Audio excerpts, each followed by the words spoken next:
Hello friends.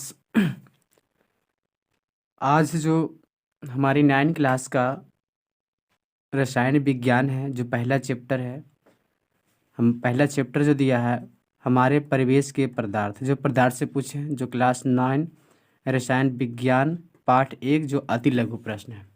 इसमें पूरा हमको 28 को अति लघु प्रश्न दिया सुगम विज्ञान का भारती भवन से। तो इसमें जो है सब है 28 को पूछे, 28 को अति लघु प्रश्न है। इसके बाद ये पूरा हो जाएगा तो फिर हम लघु त्रिय प्रश्न डालेंगे, फिर इसके बाद दूसरा चैप्टर, फिर दीर्घ बताएंगे।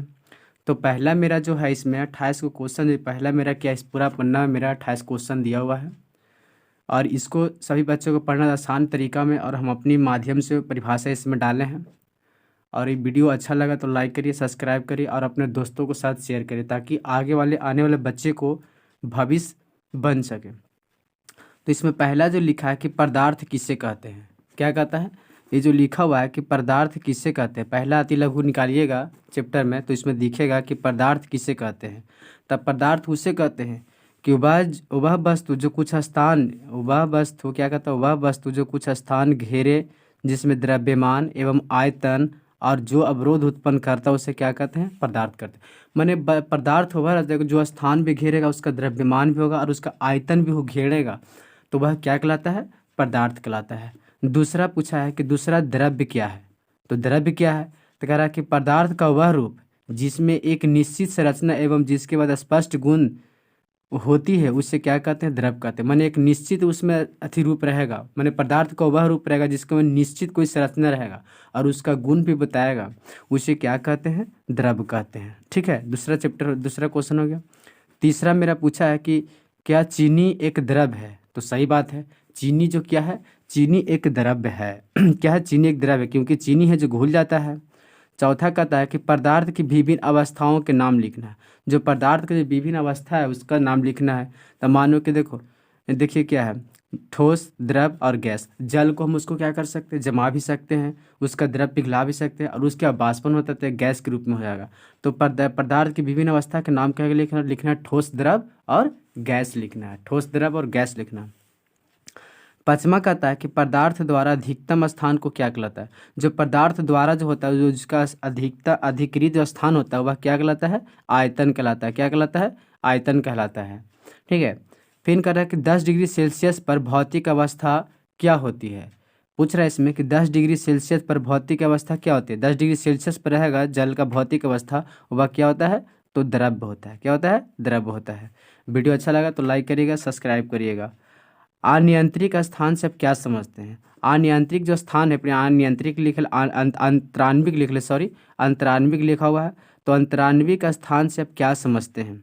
क्या है कि पदार्थ के कणों के मध्य रिक्त स्थान को कुछ लिख लें, अंतरान्विक आकर्षण बल कहलाता है। क्या कहलाता है, अंतरान्विक आकर्षण बल कहलाता है।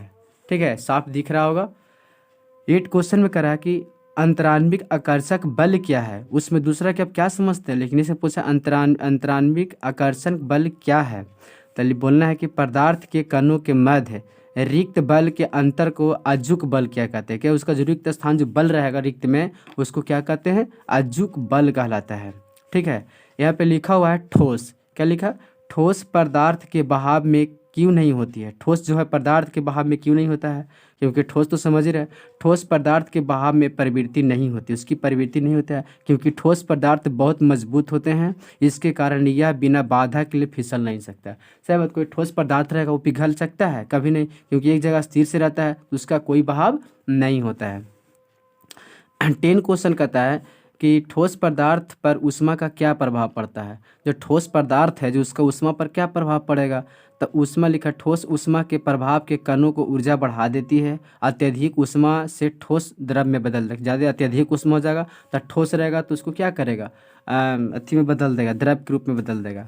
उस प्रक्रिया का नाम बताया जिसमें किसी दूषित वस्तु की दुर्गंध चारों ओर वायु में फैल जाती है। उस प्रक्रिया का बताना है कि दूषित होता है वो चारों ओर वायु माने हवा में फैल जाती है, तो किसके द्वारा, विसरण के द्वारा हो जाता है। किसके द्वारा हो जाता है, ये विसरण के द्वारा हो जाता है। 12 में थोड़ा सा यहाँ पे टाइपिंग में गलती हो गया था जिसको हम कलम से सुधार दिए हैं।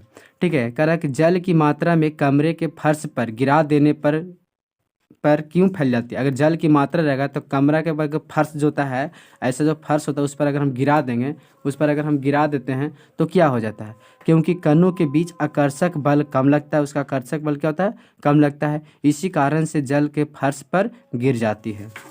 अब 13 इसमें क्वेश्चन हमारा दिया है 13 क्वेश्चन यहाँ पे लिखा है कि 10 डिग्री सेल्सियस और 25 डिग्री सेल्सियस में किस तापमान पर जल का वाष्पन अधिक होता है? ये तो जायज़ है, सब तो सिंपल से आसान है, क्योंकि वो 10 डिग्री सेल्सियस पर गर्म तो उसको करेंगे, अधिकतम तापमान है वो 25 डिग्री, तब 25 डिग्री वाला ज़्यादा हीटेड होगा, तो उसका तापमान सबसे अधिक कहाँ पर होगा? 25 डिग्री सेल्सियस पर होगा। ठीक है।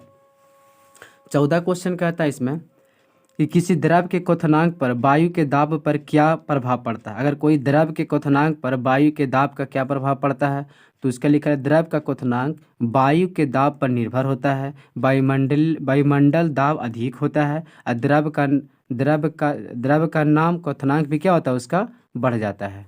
ठीक है। 15 क्वेश्चन इसमें लिखा है सामान्य ताप पर एक पदार्थ का क्या पूछा है? सामान्य ताप पर एक पदार्थ का क्वथनांक कमरे के ताप से कम होता है, बताएं कि पदार्थ का भौतिक अवस्था क्या है? तो पदार्थ की भौतिक अवस्था ठोस होगा। क्या होगा? ठोस होगा। 16 कह रहा है कि किसी ठोस पदार्थ के द्रव्यमान की परिभाषा लिखना है। कोई ठोस पदार्थ है उसका किसी ठोस के द्रव्यमान जो है उसका परिभाषा लिखना है। तो कह रहा है कि ठोस जिस ताप पर द्रव में बदलता है उसका गलनांक, मैंने जो अगर ठोस पदार्थ रहेगा, द्रव रहेगा, जो ठोस द्रव रहेगा, वो जो द्रव में बदलता है, जिसका ठोस जो ताप रहता है क्या कर रहा है? ठोस जिस ताप पर द्रव में बदलता है उसे गलनांक या द्रव्यमान कहते हैं।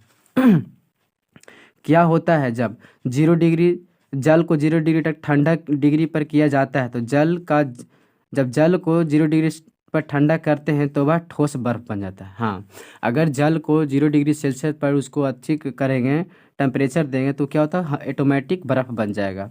ठीक है।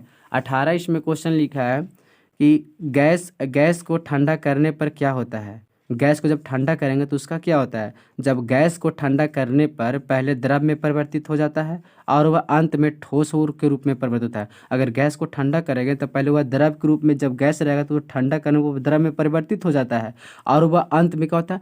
ठोस रूप में परिवर्तित हो जाता है। ठीक है। अमोनिया क्लोराइड को गर्म करने पर क्या होता है? ऊर्ध्वपातन होता है। अगर अमोनियम क्लोराइड को अगर गर्म करेंगे तो क्या हो जाएगा? ऊर्ध्वपातन हो जाएगा। ठीक है। पदार्थ की चतुर्थ अवस्था को क्या कहते हैं? ये तो सिंपल सी क्वेश्चन है। पदार्थ की चतुर्थ अवस्था को प्लाज्मा अवस्थित होता है ना? पदार्थ की चतुर्थ अवस्था को क्या कहते हैं? प्लाज्मा कहते हैं। 21 क्वेश्चन थोड़ा सा है, कोई क्वेश्चन लंबे हैं। ये अति लघु प्रश्न है, क्लास 9 का रसायन विज्ञान का पहला चैप्टर है, जो चैप्टर का नाम है हमारे परिवेश के पदार्थ है। क्या कारण है कि गैसों को संपीड़ित किया जा सकता है किंतु द्रव नहीं? अगर क्या कारण कि गैस को संपीड़ित किया जा सकता है लेकिन द्रव में नहीं, द्रव को नहीं? कह क्योंकि गैस के कणों को आकर्षक बल कम लगता है तथा रिक्त स्थान ज़्यादा होता है, इस कारण से गैस को संपीड़ित किया जा सकता है। जबकि जबकि यहाँ पे अति लिखा हुआ है आकर्षक बल लिखा है, कणों के बीच आकर्षक बल अधिक होता है। ठीक है, अधिक होता है तथा वस्तु स्थान बहुत कम होता है, इस कारण से द्रव को संपीड़ित नहीं किया जा सकता है। 21 क्वेश्चन था। अब हम बता रहे हैं इधर 22 क्वेश्चन इसमें है। 22 क्वेश्चन के क्या कहता है? उस गैस का नाम बताइए जिसकी आपूर्ति अस्पताल में द्रव के रूप में की जा सकती है। तो सिंपल सी बात है, अस्पताल में हमेशा क्या चीज़ द्रव के रूप में प्रयोग किया जाता है? तो ऑक्सीजन। ऑक्सीजन बहुत ज़रूरी है, हम लोग को भी ऑक्सीजन की ज़रूरत है। और ऑक्सीजन की मात्रा कितना है? 21% कुछ करके 21% ऑक्सीजन की मात्रा है पूरा वायुमंडल में। तो 22 क्वेश्चन ही कर रहा है। 23 क्वेश्चन कर रहा है कि किसी गैस का तापमान लिखा हुआ है, किसी गैस का तापमान 35 डिग्री सेल्सियस के केल्विन पर इसका ताप क्या होगा? अगर 35 डिग्री इसको सेल्सियस पर करेंगे तो क्या होता है? मानते हैं कि के बराबर सी ले लेते हैं तो 273 केल्विन होता है ना? के बराबर कितना होता है? 273 केल्विन होता है।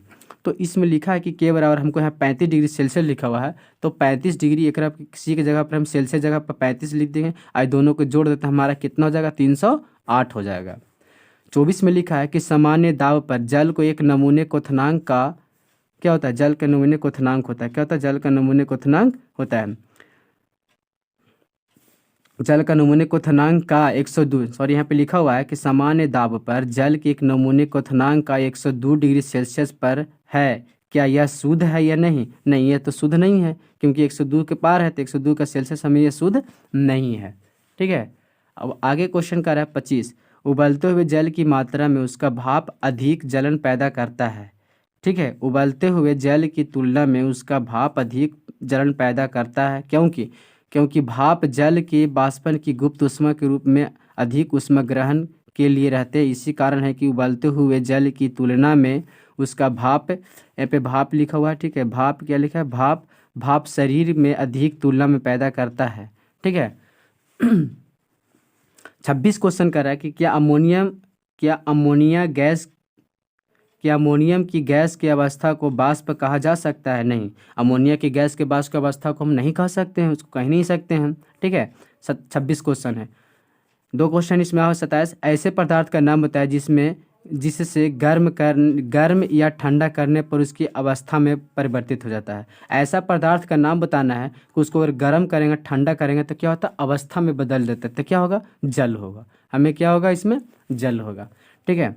क्लास 9 का है, जो बिहार बोर्ड का है 9 क्लास, जो चैप्टर 1 है हमारे परिवेश में पदार्थ है, जो पहला चैप्टर है, इसका नाम है अति लघु। हमने बना रहे हैं वीडियो। अगला क्वेश्चन जो आएगा, अगला जो आएगा, तो हमारा पहले चैप्टर का लघु उत्तरीय प्रश्न आएगा। ठीक है। तो वीडियो अच्छा लगा तो लाइक करिए, सब्सक्राइब करिए और शेयर भी करिए। और जिनका पढ़ने की ज़रूरत है, इसको बढ़िया से पढ़िए, क्योंकि आने वाले समय में तुम्हें काम देगा और 9 वाले बच्चों को सबसे ज़्यादा अच्छा होगा। ठीक है। तो क्लास 8 इसमें कह रहा है कि एल्कोहल और ईथर में किसका वाष्पन तीव्र से होता है?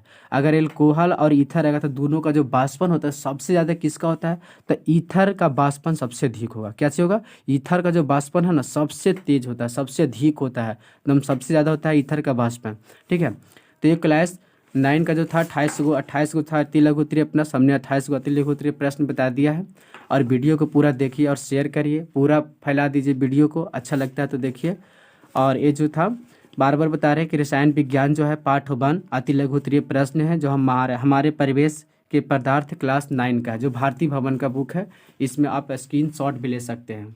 ठीक है, देख लीजिए, जिनका स्क्रीनशॉट लेना, स्क्रीनशॉट भी ले करके अपना उत्तर जो प्रश्न है उसको, प्रश्न को आप लिख सकते हैं।